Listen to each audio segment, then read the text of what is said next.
Bro, what the F? It's Saturday, October 30th, 2021, and I'm realizing that October's officially almost over. Like, what? That month flew by faster than Quavo on a Lambo. I cannot believe it. I guess I'm happy with where I'm at, though. I've stayed consistent with these daily blogs, which is good. Let's just keep it up now. Anyways, let's get into day 2 of the Boston Boys trip. I woke up feeling mad weird on my feet because my feet have been hanging over the bed the whole night because, as I told you yesterday, we rotated the bed so that we slept on it widthwise, that way more people could fit. I can't really describe the feeling. It's kind of like that tingling feeling you get when you cut off the circulation to your feet, but it also felt like my feet were super heavy, kind of a mix of the two, something I've never experienced in my life before. No worries though, all I think I needed was some food, so the plan for the day was to hit up the diner first. Before the diner though, I had to stop at the liquor store. You want to know why? Well, let me tell you. If you know Nelk, and Steve will do it, Kyle and Steve came out with a liquor brand, aka a hard seltzer brand, called Happy Dad. They've been working on it for over a year, and they finally released it. It's supposed to be really freaking good, way better than White Claw, way better than Truly, and I've been wanting to try it. However, it's not available in Connecticut. I didn't know this, but it's actually available in Massachusetts, and to my luck, when we were walking around the city last night near the hotel, we walked by the liquor store, and let me tell you what I saw advertised in the window. A freaking tower of Happy Dad cases. Yes, I am not kidding you, a whole castle of Happy Dad. When I saw that, I got freaking excited like a horny guy in church when a whore walks in that's not supposed to be there. So before we could get any food today, I had to stop at the same liquor store and get me some Happy Dad. I also got Roddick on board and Wayne. They also got themselves some cases. Henry bought himself some liquor too. I am telling you, I cannot freaking wait to try this tonight for our pregame before the Halloween Club. If you're wondering the price of these Happy Dads, it was $22 for a pack of 12. I guess that's pretty reasonable, less than $2 a can. Will it actually taste good? You'll find out soon. What did taste good though was the food we got. We went to this diner called Breakfast Club. Now this place had a line out the door. That's how good it's supposed to be. Especially on a Saturday. If everybody's at this diner trying to celebrate the weekend, you know it slaps. Unfortunately, all 10 of us weren't able to sit at one table because the booths were small and they were super packed. So what the waitress did was she separated us by groups of 5 at the bar. We were on opposite ends of the bar. At my end, it was me, Roddick, Henry, Wayne, and John. We each ordered our food. What did I get? I got like some combo thing. So it was eggs, hash browns, some meat, and a waffle. Really freaking tasty. Henry got some sriracha thing. Roddick got some banana French toast. And apparently Roddick's banana French toast was way too sweet. So Wayne said he was going to spice it up and he started putting peppers and stuff in it when Roddick was done eating. And then Wayne was betting us to eat it. Wayne said he'll pay me $1 if I scoop up a whole thing, a whole concoction of whatever he made. And I was like, you know what? YOLO, let's do it. So I ate it for $1. It actually tasted not too bad. It was like super sweet even after Wayne put all the salt and the pepper in it. In addition to those antics, there's some other antics that happened at this diner. We started playing a game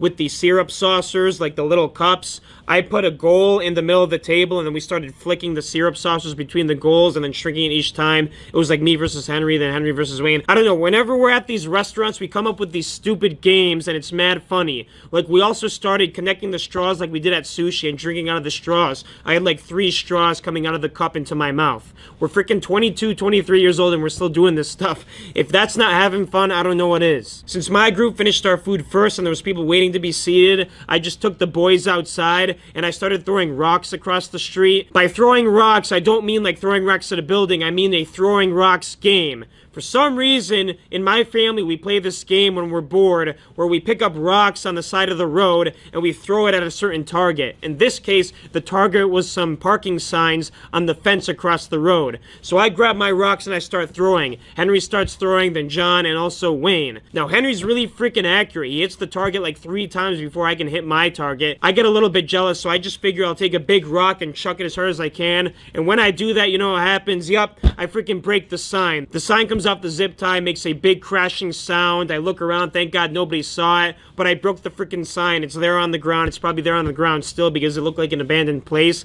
that was at. Oh well, if you live near Breakfast Club Diner in Massachusetts outside of Boston, feel free to fix it and send me a pic. From there, it was time to head to Target. The reason we gotta go to Target is because Roddick ordered some Halloween costume afros for us. However, we didn't get clothes. We only got the afros and the mustaches and the sunglasses. So Roddick thought that would be a cool idea to get some matching sweaters or shirts. I was totally down, so I tried to find a Target, but apparently in center Boston, the Target doesn't have any clothes. All they have is groceries. It's like a small grocery store. We walked in there and there was nothing in the clothes section, so I figured, why not? Let's just leave and go to H Mart across the street. If you don't know what H Mart is and you're not from Boston, I highly recommend it. It is an Asian grocery store. They have all this Asian food. They got all types of ramen. They got all types of fish, all types of candies. Really freaking awesome. Wayne highly recommends it. Wayne got himself something called Moo Moo Milk. It's not actually called Moo Moo Milk. That's what Henry calls it. But it's like these little shot glasses of sweet milk, and it tastes amazing. Henry got his favorite thing, spicy ramen, too, that John recommended him.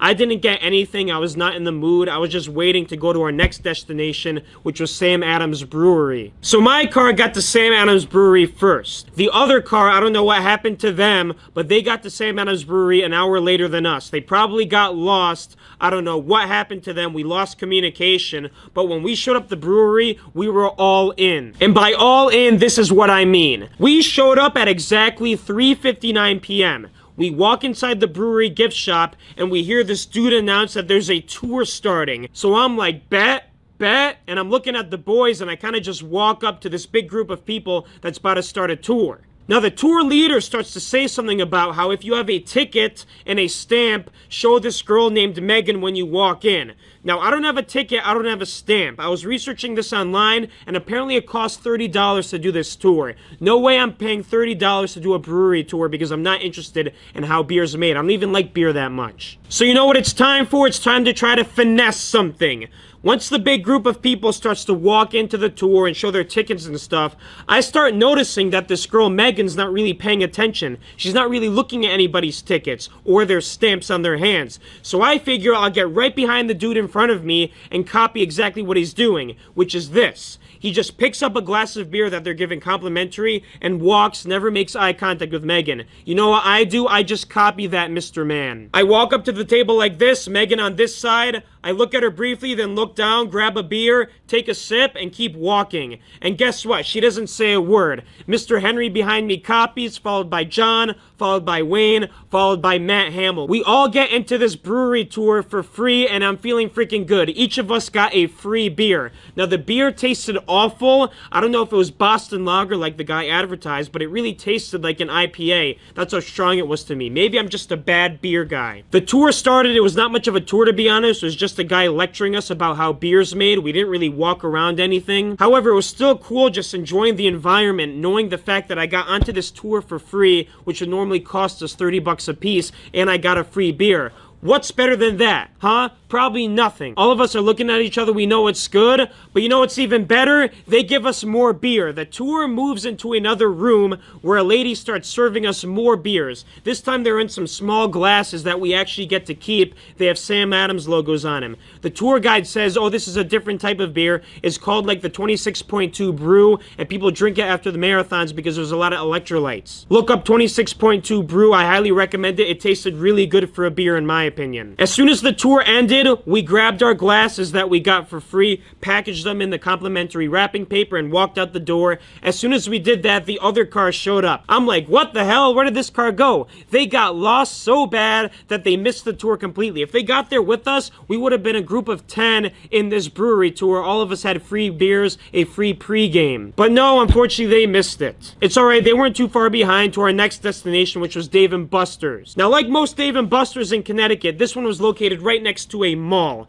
I don't know why Dave & Buster's puts their stuff right next to a mall. It's probably a really smart idea because people still go to malls nowadays. I remember like 10 years ago, people were chirping malls saying, oh, malls aren't going to exist anymore because of Amazon and eBay. Well, you're all wrong. People still love social settings, social shopping. If you hear all these rappers talk about taking their girls shopping, that's what everybody else wants to do too. They want to blow their money on new clothes. Also, they want to buy the mall pretzels. So instead of going straight to Dave & Buster's, we walked around the mall. They had a Target. We went in there, looked at the clothes, but they're all expensive, so we just decided, hey, we're gonna wear our own clothes tonight. Henry tells me a funny story in Target. Apparently, him and John go to the bathroom, and there's a guy there who's pooping, but he didn't lock his stall door. So Henry walks in on this guy, and he's like, oh, my bad. And then right after that, John walks in because he wasn't aware, and he sees this guy too, and he starts laughing at him. So then Wayne comes out laughing hysterically and says, yo, you gotta go in there and walk in on this guy too. That way it's like 3 people. So I walk in, bet, I'm ready to do it, but the guy left at that point. Damn, I don't know what I would have been feeling if 2 guys walked in on me while I'm pooping. I would have been super embarrassed, or I would have been like, yo, what's good, wanna see my poop? Depends on how I'm feeling that day. If I'm really confident in my poop, I might as well share it. If not, you know, it can be private. Okay, we dipped out of Target, and next stop was Dave & Buster's. I reloaded my Dave & Buster's card so I could play some arcade games. Wayne got a card, Radek got a card, Henry got a card. We played a bunch of different games. My favorite game is Connect 4 Hoops. I ran that up. I beat Henry twice, I beat Wayne twice, I beat Radek once, and he finally beat me. But that game is so fun. If you've never played Connect 4 Hoops, I highly recommend it. We played some other team games like the basketball game, the Pong game, the Deal or No Deal, and then the Mario Kart racing game. They're all really fun. I don't know how many tickets I have on my Dave & Buster's card. I am probably up to the max at this point because I rarely redeem those tickets. I kind of just add on to the total, and you know, maybe in a couple years I'll have enough for a PlayStation 5. We'll see. Is the investment any good? No, because you gotta spend triple, quadruple, quintuple the amount to get the PlayStation 5, but it's fun. You do it via fun time. That's about it for Dave & Buster's. We were super hungry after it, so on the way back to the hotel, we stopped at Moe's to grub. I'm telling you, this whole line of boys from our squad getting Moe's was really funny. It's just like, it was dead, and then all of us walk in, and it was all of a sudden popping in there. Do I feel bad for the employees? No, they closed at 9 p.m. If we walked in at 8:30, which I think we did, they have an obligation to serve us food. They can get mad all they want, but I'm watching what they're making. I'm going to see if they spit in my food. They're not going to do it right in front of me. Plus, I think most people are pretty nice. They treat their employees well.